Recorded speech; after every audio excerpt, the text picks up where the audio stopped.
አሰላሙ አሌይኩም ወራህመቱላሂ ወበረካቱ። ዛሬም በበቀሎ እሸት መጥቻለሁ። አንድ ቀን እየጠበስኩ ዛሬ ደግሞ በዚህ መልኩ ቆይ እዚህ ሀገር ክረምት ገባ እንዴ? ነው ይሄ ሀገር ክረምትና በጎ ያስታውቀኝ። እንግዲህ እሸት እንብላ ማለት ነው ቤተሰብ። በመጀመሪያ አሰላሙ አሌይኩም ወራህመቱላሂ ወበረካቱ። እንዴት ናችሁ የሚፍታህ ግሌ ቤተሰቦች? ደግዬ ናችሁ ወይ? አህሪቡ ተፈጠሉ ብለናል። እሺ እሸት የሚፈልጋለ በቆሎ እሸት በዚህ ሀገር ምንድን ነው የሚሉት? ዶራ ማሻአላህ ተባረካላህ። በሉ እንብላ። ቆይ ሁሉ ለአንድ ሰው አልበዛም? እንግዲህ ይሄን ይመስላል ቤተሰቦቼ።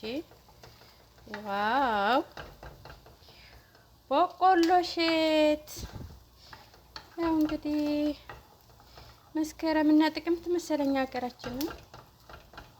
የውሃ ሳይሆን ከዝናብ የመጣውን እሸት ነው። እሺ ይሄ ግን የውሃ ነው። የውሃ ነው አይደል? አዎ ስገምት ነው። መቼም ዝናብ የለም ነው። ከየት ሀገር እያመጡት ነው? እስኪ ንገሩኝ። ሹክ በሉኝ የምታውቁ ማለት ነው። ሹክ ማለት ትችላላችሁ። ከየት እያመጡ ነው እሸት የሚበሉ ማለት ነው። ግን ቀቅለው ነው የሚበሉት። ገባችሁ? ቅቅል ባሻቡ ከዛ ቅቤ ይቀቡታል። ከዛ ይበሉታል ማለት ነው በቅቤ። አበሻ ደግሞ ልክ በዚህ አደረቅሽውን ደርቋል ነው የሚሉ ይሄንን ማለት ነው። ያው እንግዲህ ይሄን ይመስላል በቆሎ እሸታችን። በቆሎ እሸት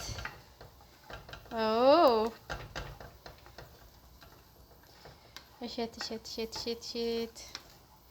ቆይ ደግሞ አተር እንቆላለን። እሺ አተር እሸትም አለ ሰምታችኋል። የሽምብራ እሸት ብቻ ነው የሌለ እዚህ ጋር።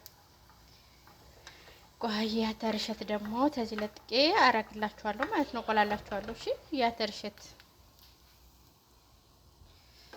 የአተር እሸቱን ወጥ እንደሚሰሩት ታውቃላችሁ? አረንጓዴ ወጥ ሰምታችኋል? አረንጓዴ ወጥ እንሰራዋለን። ቆይታ ያላችሁ እሺ። አረንጓዴ ወጥ ቆይ በሰል አይደል? በቃው ይብቃው ወይስ ይቆላ? ይቆላ ቤተሰብ። ወይ